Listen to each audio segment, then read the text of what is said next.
जेके पाँव न फटी बेवाई, वो क्या जाने पीर पर आई, वो क्या जानेंगे दर्द बेरोजगारी का। उसमें थोड़ा सा देख लीजिए, उसको ठीक ठाक कर लीजिए, नहीं तो हो सकता है आप ठीक ठाक ना बचें, यानी बीजेपी ना ठीक ठाक बचे। और इलजी आए, खिलजी आए, अरब आए, मुगल आए, तुर्की आए, मैं आपको बता देना चाहता हूँ जनरल के साथ कोई खेला नहीं हुआ है। थोड़ा सा हम सभी वर्गों पे ध्यान दीजिए, किसी एक के चक्कर में दूसरे का एकदम संपूर्ण विनाश ना कर दीजिए। इस पे कितना असर पड़ेगा सर? हाँ, ये प्रश्न आपका बहुत बढ़िया है। तो अगर हम सूर्य का उदय देखते हैं तो सूर्य का अंत भी होता है। जो कि नाश मनुष्य पे छाता है, पहले विवेक मर जाता है। इन्होंने अपना काला का अपना कारनामा पहले दिखा दिया। पूत के पाँव पालने में नजर आते हैं। आपस में लड़ तो गए हैं, हिंदू हिंदू में ही बट तो गए हैं। पहले था कि बटेंगे तो कटेंगे, उसके बाद ये रहेगा बचेंगे तो कटेंगे, बचेंगे तो कटेंगे। उनका टिफिन वो खाते थे, उनका टिफिन वो खाते थे। टिफिन का बंटवारा करने वाली राजनीति है, कितनी घृणित राजनीति है।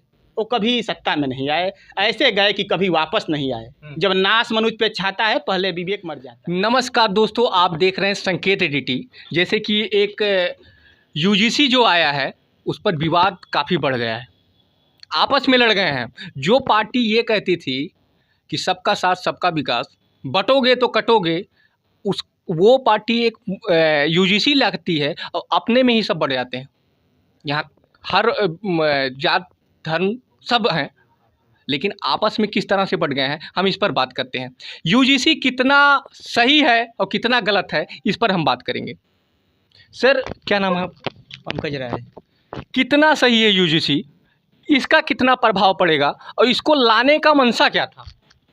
ये टोटली और 100% देश में जो तत्काल परिस्थिति, जिस तत्काल परिवेश से देश गुजर रहा है, असमय ये बिल जो है, जो थोपा गया है, ये प्रायोजित तरीके से थोपा गया है। आपने कहा है कि बटोगे तो कटोगे, तो ये बांटने के लिए थोपा गया है, ये बांटने के लिए थोपा गया है। और मैं आपको बता देना चाहता हूं कि सुनिए, ये हिंदुस्तान है, इसका इतिहास, सनातन का इतिहास बहुत ही पुराना है। और इसमें जो बौद्धिक वर्ग है, मैं उन वर्गों से अपील करना चाहता हूं जो अपने को बौद्धिक घोषित कर रहे हैं कि बौद्धिक का ये कार्य होता है कि जो समाज में जो विध्वंसककारी बिल जो ये लाया गया है, इसका जो दुष्परिणाम आने वाला है, इसके परिणाम को देखते हुए जो भी बयान देना हो वो देना चाहिए। यही जो है कि बौद्धिक वर्ग का यही दायित्व है इस समय।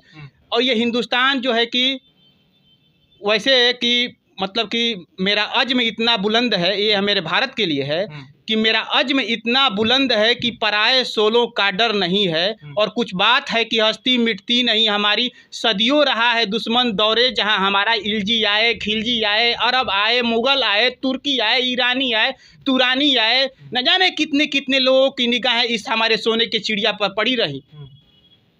और आज देखिए, मैं बता देना, जब ईस्ट इंडिया कंपनी आई तो शुरू में व्यापार करने की नीयत से आई, और व्यापार करने की नीयत से जो है कि ये फूट डालो की राजनीति करके 300 सालों तक गुलाम किया।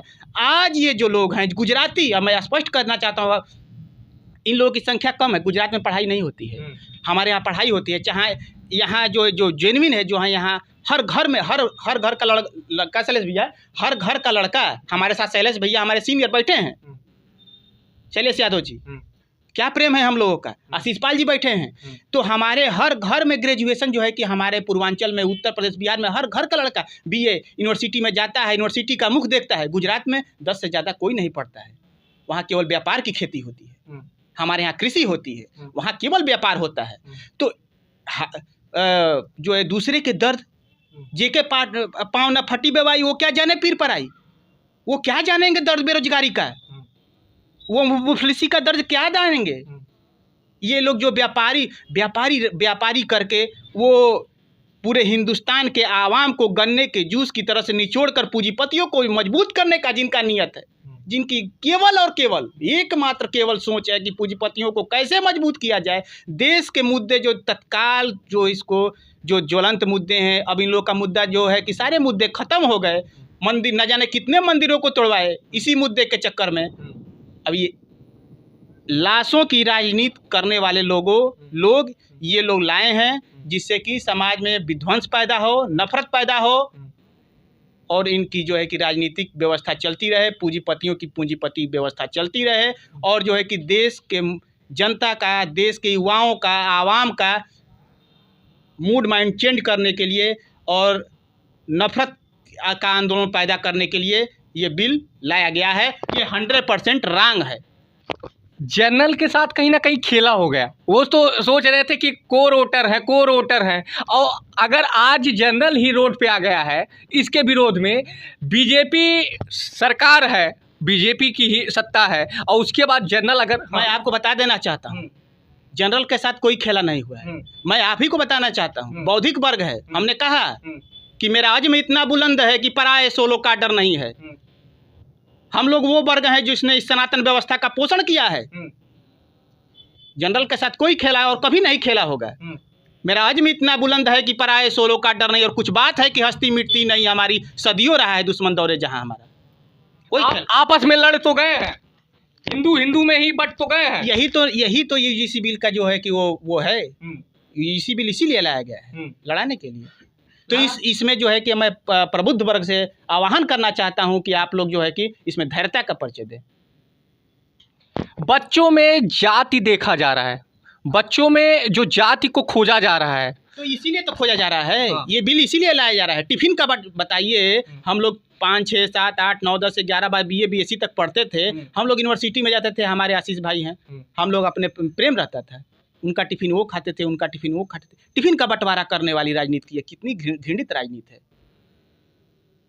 नफरत की राजनीति करके जो सरकार में बैठे हैं और नफरत के बाजार पे जो लोग अपनी सरकार चला रहे हैं, उन्हीं लोगों ने असमय तरीके से, मैं बार बार कह रहा हूँ कि ये बिल लाया है। ये ही निहायत काला कानून है और इसको तुरंत वापस करना चाहिए और माफ़ी भी मांगनी चाहिए। माफ़ी भी मांगना चाहिए।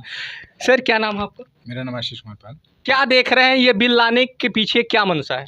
एक राजनीतिक मंशा है। राजनीतिक मंशा है। हाँ, बिल्कुल बिल्कुल। कहीं ना कहीं ये सोच होगा कि OBC और SC हमारे तरफ आ जाएंगे। जनरल 10% OBC SC को अपने फेवर में लाने के लिए और जो है 70 को एक तरफ करके 30 को जो है कि उनको किसी अन्य तरीके से हम खुश कर देंगे, ताकि पहले 70 को खुश कर लें। अच्छा, अगली सत्ता लाने की। अच्छा, हाँ, देखिए जो आप कह रहे हैं, BP सिंह जो है कि मंडल कमीशन इसी तरह से लाए थे, देश में न जाने कितने लोगों की जानें चली गई और उनकी मंशा पूरी नहीं हुई। वो कभी सत्ता में नहीं आए, ऐसे गए कि कभी वापस नहीं आए।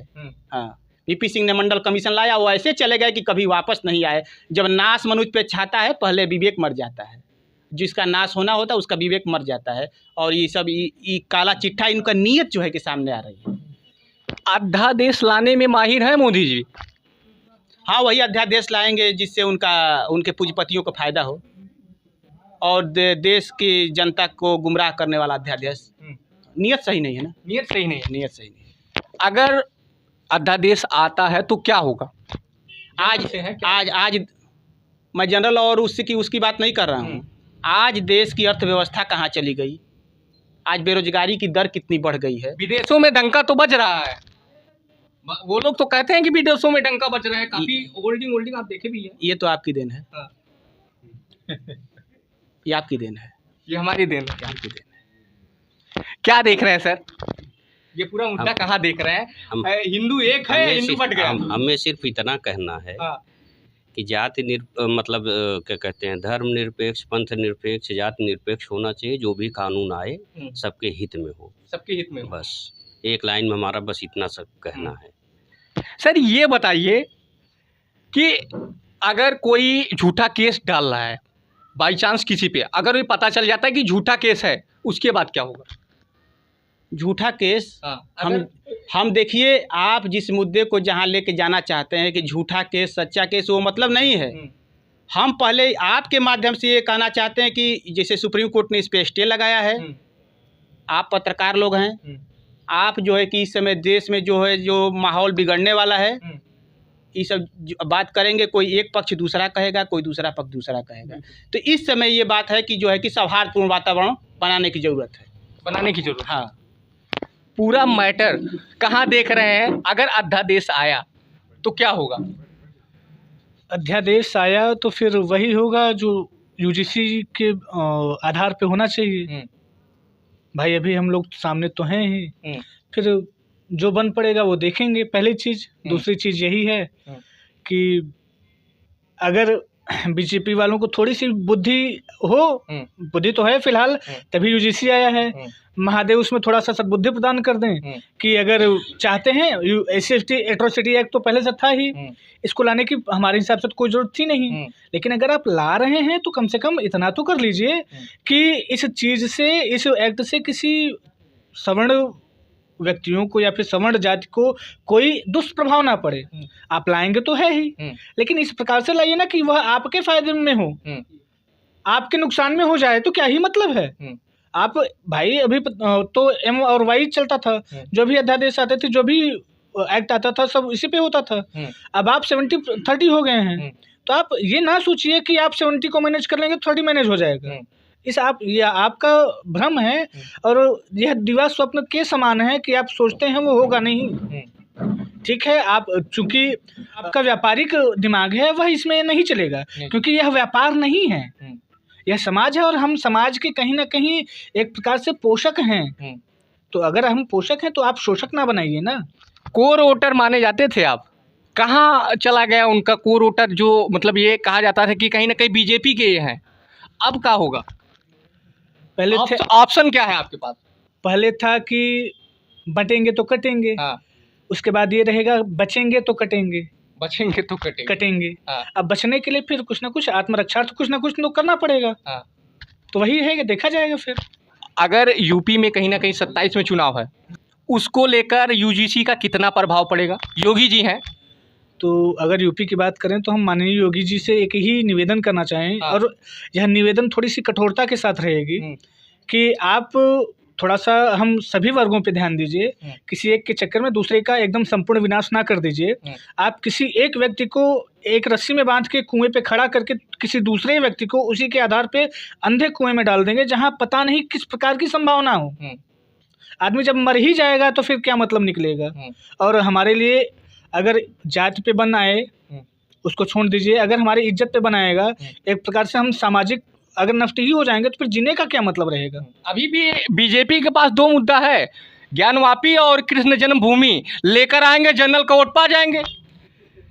यह कहते हैं ना, यह दिग्भ्रमित हो गए हैं पथ से, थोड़ा सा भ्रमित ना हो, पथ पे चले आएँ और जो दिवा स्वप्न देखे हैं उस पर थोड़ा सा जाग जाएं और सचेत हो जाएं कि यह सनातन जो है वो पुरातन है।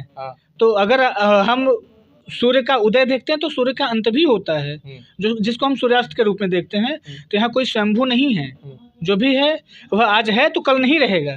तो अगर आप चाहते हैं कि निरंतर आपके किसी भी आदेश को या फिर किसी भी प्रकार के इस प्रकार के एक्ट को उसमें निरंतरता बनी रहे, तो उसमें थोड़ा सा देख लीजिए, उसको ठीक ठाक कर लीजिए। नहीं तो हो सकता है आप ठीक ठाक ना बचें, यानी बीजेपी ना ठीक ठाक बचे, और फिर पता नहीं भविष्य के गर्भ में क्या है, जो होगा वो देखा जाएगा। महादेव की कृपा। 1996 के बाद एक निकला था लाइन, एक पंक्ति निकली थी कि तिलक तराजू और तलवार, इनको मारो जूते चार। तो तिलक वाले हम हैं। सबसे बड़ी जो बात निकलती है उन सब सारे आधारों से, वो यही है कि आप देख के चले कि हर वर्ग सिर्फ और सिर्फ सवर्णों से प्रतिघात के प्रयास में है। किस लिए? और कहीं ना कहीं इनका मंतव्य भी वही है। अब मंतव्य को थोड़ा सा स्पष्ट करिए और अपने हर एक्ट को सुसज्जित करिए शब्दों से। जैसे सुसंगठित और सुसज्जित शब्दों को क्या संज्ञा वंज्ञा कहते थे, अब उसको थोड़ा सा सही कर लीजिए। और तिलक तराजू के पीछे इतना मत पड़िए। तलवार अगर उठेगा तो महादेव क्या ही कर दें कि जब महादेव प्रसन्न रहते हैं तो 2 ही नेत्र खुलता है, तो हम लोग तो तीसरे वाले भी हो सकते हैं। तो फिर उसके बाद सर ये क्वेश्चन, SC/ST आया एक्ट, उसमें OBC को बाहर कर दिया गया, इसमें OBC को भी खींच लिया गया। क्या मंशा है? अगर OBC वहाँ नहीं, मतलब वहाँ भेदभाव करता है तो यहाँ पे क्यों नहीं करेगा? और अगर OBC के साथ भेदभाव होता है तो वहाँ क्यों नहीं जोड़ रहे हो? SC/ST में काहे नहीं OBC को भी जोड़ लेते हो? तो ये चीज़ें, हाँ सर एक बार उसके हम आ गए यही क्वेश्चन के साथ। 2 गुटों में मार हुई, एक में 3 SC थे, एक में 2 SC 1 ब्राह्मण था। SC एक्ट सिर्फ उस ब्राह्मण पे लगा और बाकी मुकदमा खत्म। बाकी मुकदमा खत्म। सजा हुई उस एक ब्राह्मण व्यक्ति को हुई। अब आप इसे समझ सकते हैं हम कहना क्या चाहते हैं। SC/ST एट्रोसिटी एक्ट था ही, तो इसकी ज़रूरत क्या थी? जरूरत क्या थी? हाँ, संतान पैदा हो यह मायने नहीं करता। अगर संतान पैदा हो के फिर वो अपना नाश ही कर दे तो उससे बढ़िया हो कि हम निसंतान रहें। जब SC/ST था ही तो यूजीसी की ज़रूरत क्या थी? सर कहाँ देख रहे हैं इस, जो पहले SC/ST में OBC को नहीं जोड़ा गया, UGC में OBC को जोड़ लिया गया, क्या अगर वहाँ पर भेदभाव OBC करता है तो आप ये UGC में क्यों जोड़ लिए? और अगर UGC में वो उनके साथ भी भेदभाव होता है तो SC/ST में कहानी OBC है? मैं आपको बताना चाहता हूँ, मैं शुरू से कह रहा हूँ, जो आप ये प्रश्न को घुमा रहे हैं SC/ST OBC जनरल, जो आप तमाम तरह की क्लासीफाई कर रहे हैं, मैं एक लाइन में खंडन करना चाहता हूँ कि यह UGC कानून टोटली रॉन्ग है। बस देश में इस समय 2 वर्ग है, 4 वर्ग नहीं है, केवल 2 वर्ग है।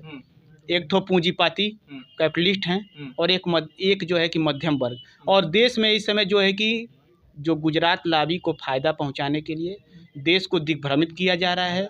आप पत्रकार बंधुओं के माध्यम से मैं ये कहना चाहता हूं कि आप उनकी जो काली नीयत है उसमें आप लोग होम करने का काम न कीजिए।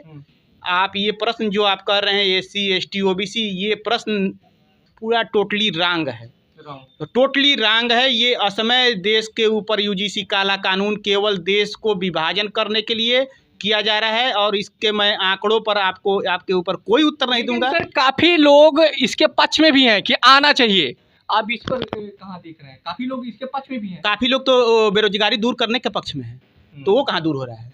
काफ़ी लोग तो वो नीरव मोदी जो देश का पैसा लेकर भाग गया उसको बुलाने के चक्कर में वो कहाँ गया है। काफ़ी लोग तो बहुत कुछ के चक्कर में है। काफ़ी लोग जिनके पेट में भूख लगी है वो तो भूख के लिए परेशान है, वो कहाँ, वो मुद्दा नहीं है। काफ़ी युवा जो है बेरोजगारी के दर ठोकर खा रहा है, तमाम ये घोटाले हो रहे हैं, तमाम ये हर जगह नीट में हर जगह घुसखोरी चल रही है, वो कहाँ, वो मुद्दा नहीं, वो लोग नहीं चाह रहे हैं। इस पे कितना असर पड़ेगा सर? हाँ, ये प्रश्न आपका बहुत बढ़िया है। 27 पे कितना असर पड़ेगा? वो अमित शाह जी अब प्रधानमंत्री बनना चाहते हैं। अच्छा। और योगी हमारे परम पूज्य योगी बाबा महाराज जी, उनका जो है कि चेहरा बढ़ रहा है और उनके चेहरे को काटने के लिए ये सब सुनियोजित तरीके से किया गया है। अच्छा, कहीं ना कहीं योगी जी को हटाने के लिए। हाँ, 100%। योगी जी तो कब से किरकिरी बने हुए हैं। अच्छा। गुजरात लॉबी की कब से किरकिरी बने हैं, लेकिन योगी जी महाराज का हम लोग समर्थन कर रहे हैं। हाँ, और 29 में जब चुनाव होगा, कहीं ना कहीं अगर मोदी जी हटते हैं और अमित शाह जी आते हैं तो आप क्या देख रहे हैं? अब नियत देखिए, नियत मेन होती है। कैसे आ जाएंगे? आपका प्रिडिक्शन कर दिए कैसे कि आ जाएंगे। अभी तो देखिए क्या होता है, रामायण में तो लिखा ही है कि नाश मनुष्य पे छाता है, पहले विवेक मर जाता है। इन्होंने अपना अपना कारनामा पहले दिखा दिया। पूत के पाँव पालने में नजर आते हैं, वही तो काला कानून दिखा दिया अपना कारनामा। तो कैसे आएंगे? हाँ, तो आप देख रहे थे, पूरा डिबेट आप देखे हैं। इसी तरह हमारे साथ जुड़े रहें। धन्यवाद दोस्तों।